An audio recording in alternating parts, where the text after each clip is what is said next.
বাগবাদ মুভিটা একটু আগে শেষ করলাম, তো শেষ করেই তোমাদের সঙ্গে রিভিউটা দিতে চলে এসেছি। কেমন লাগলো এই বাগবাদ মুভিটা? বাগবাদ চ্যাপ্টার 1 রাক্ষস অর্থাৎ রাক্ষস, তাই তো এটাই বলা যাচ্ছে। তো সত্যি বলছি সিনেমাটা দেখলাম এবং সিনেমাটা দেখে আমার খুব একটা যে খারাপ লেগেছে এরকমটা আমি বলবো না। সিনেমাটার মধ্যে কিছু জিনিস আছে যেগুলো সত্যি বলছি নাড়িয়ে দেওয়ার মতন। এবং এখানে তোমরা জানো কে কে অ্যাক্টিং করেছে। আরশাদ ওয়ারসি, ঠিক আছে, সেই লেভেলের অ্যাক্টর তোমরা জানো এবং আমার খুব ফেভারিট অ্যাক্টর। এবং এই সিনেমাটা দেখে আসলে আরশাদ ওয়ারসিকে একটু মনে পড়ে যেতে পারে। এবং এই সিনেমাতে ছিল জিতেন্দ্র কুমার অর্থাৎ আমাদের পঞ্চায়েতের সচিবজি, এবং সচিবজি এখানে যা করেছে ভাই, মানে পঞ্চায়েত দেখেছি তার প্রতি একটা আলাদা রকমের একটা ফিলিং আছে, ঠিক আছে। এবং এখানে দেখে মাঝে মধ্যে মনে হচ্ছে গিয়ে ধরে এক রাউন্ড ক্যালিয়ে দেই, ঠিক আছে, সত্যি বলছি মনে হচ্ছে ধরে এক রাউন্ড মাঠ চালাতে হবে, এরকম একটা ধরে মনে হচ্ছে সত্যি, মানে মাঝে মধ্যে তোমার উপরে রাগ চলে আসবে। বিশেষ করে জিতেন্দ্র কুমারের যে হাসিটা দিচ্ছে না, সেই হাসিটা দেখলে সেকেন্ড হাফের পরে তোমার সত্যিই বলছি পায়ের রক্ত মাথায় উঠে যাবে, এরকম একটা বিষয়। এবং এটাও তোমাকে ভাবাতে ইচ্ছা করবে যে এই ধরনের মানুষও থাকে, কেননা এই সিনেমাটা সত্য ঘটনার উপরে তৈরি হয়েছে। এবং তোমার এটা মনে হবে যে এরকম ধরনেরও মানুষ থাকে বা এরকম ধরনের মানুষ আছে পৃথিবীতে যারা এরকমভাবে অন্যায় করছে এবং সত্যি তাদের মধ্যে কোনো রকম মানে ফিলিং নেই এরকম যে তারা অন্যায় করে কাজ করে যাচ্ছে বা কোনো রকম তারা কি বলবো, মানে তোমরা বুঝতেই পেরেছো বিষয়টা। যাই হোক, তো এরকমই একটা সিনেমা। কিন্তু হ্যাঁ, আমি এটা বলতে পারি যে অসুরের মতো সিনেমা কিন্তু নয়।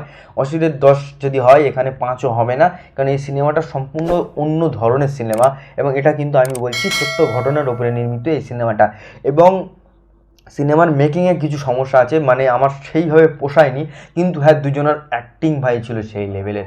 আশা দার্সি এবং জিতেন্দ্র কুমারের অ্যাক্টিং ছিল দুর্ধর্ষ, এবং তাদের অ্যাক্টিং ভাই, বিশেষ করে জিতেন্দ্র কুমার, সত্যি বলছি পঞ্চায়েতে তাকে এত সাদামাটা একটা ক্যারেক্টার মনে হয়েছে। এবং সত্যি সে যেন অ্যাক্টিংয়ের মধ্যে চলে যায়, যে একদম ক্যারেক্টারটাকে নিয়ে নেয়, যে ক্যারেক্টারটা প্লে করে সেই ক্যারেক্টারটা তার মধ্যে হাবি হয়ে যায়, এরম একটা বিষয়। তো আমার এটা দুজনের অ্যাক্টিং দুর্ধর্ষ লেগেছে, কিন্তু কিছু কিছু জায়গায় খাপ ছাড়া লেগেছে। এবং স্টোরি এবং গল্প যেভাবে এগিয়েছে সেটাও ঠিক আছে, কিন্তু মেকিংয়ের একটু সমস্যা হয়েছে। কিছু কিছু সময় যেন মনে হয়েছে ব্যাস ভালো লাগছে না, আবার কিছু কিছু কিছু সময় মনে হচ্ছে ভালো লাগছে না, আবার কিছু কিছু সময় ভালো লাগছে। টার্ন অ্যান্ড টুইস্টও আছে, সেই সাথে সাথে অনেক সময় মনে হবে যে তোমার ঠিক যেন গোছানো না সিনেমাটা। সিনেমার মেকিংয়ে একটু সমস্যা আছে, যেটা কিন্তু একটা খামতি। এবং সিনেমাটার স্টোরি টেলিং যেভাবে সাজিয়েছে সেইভাবে ঠিক সেইভাবে পোষায় না, যেটা কারণ এরকম সিনেমা আমরা প্রচুর দেখেছি। এরকম সিনেমা আমরা প্রচুর দেখেছি, শুধুমাত্র অসুর নয়, এরকম প্রচুর সিনেমা আছে। এবং সেই সাথে সাথে আমার নিত্য নতুন বলে কিছু মনে হয়নি, সেরকমই একটা সিনেমা মনে হয়েছে। যে ধরনের সিনেমা আমরা দেখে আসি, এই ধরনের সিনেমা যেগুলো আমরা দেখে আসি সেরকমই একটা সিনেমা মনে হয়েছে, নতুনত্ব কিছু মনে হয়নি। তারপরেও বলবো 2 ঘন্টা 10-5 মিনিটের মতো একটা সিনেমা, এবং এই সিনেমাটা অবশ্যই একবার দেখা যেতে পারে। একেবারে যে খারাপ সিনেমা সেটা কিন্তু নয়।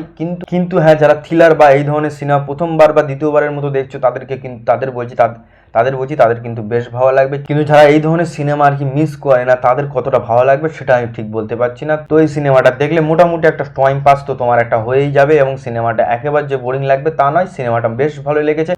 তো এখন এই পর্যন্তই, আর কি বলবো, ভিডিও ভালো লাগলে লাইক কমেন্ট শেয়ার করতে ভুলো না, এবং চ্যানেলটিকে সাবস্ক্রাইব করে দিও। চ্যানেলটিকে সাবস্ক্রাইব করছো না, এটাই সব থেকে দুঃখ লাগছে। অবশ্যই চ্যানেলটিকে সাবস্ক্রাইব করে দাও। এবং এর আগে অনেক ভিডিও বানিয়েছি, যারা কান্তারা রিভিউ দেখেছো বা বাংলা সিনেমার বক্স অফিস কালেকশন নিয়ে একটা ভিডিও এসেছিল টপিক, সেই ভিডিওটাও তোমরা দেখতে পারো। এবং সেখানে আমি খুব ভালোভাবে বুঝিয়ে বলেছি বাংলা সিনেমার বক্স অফিস কালেকশনের ফলাফল, এবং বাংলা সিনেমার আস্তে আস্তে দর্শক খুঁজে পাওয়া যাবে কি না, বাংলা সিনেমার পাশে দাঁড়াবে কি না, সেই নিয়ে একটা ভালো টপিকের ভিডিও বানানো আছে।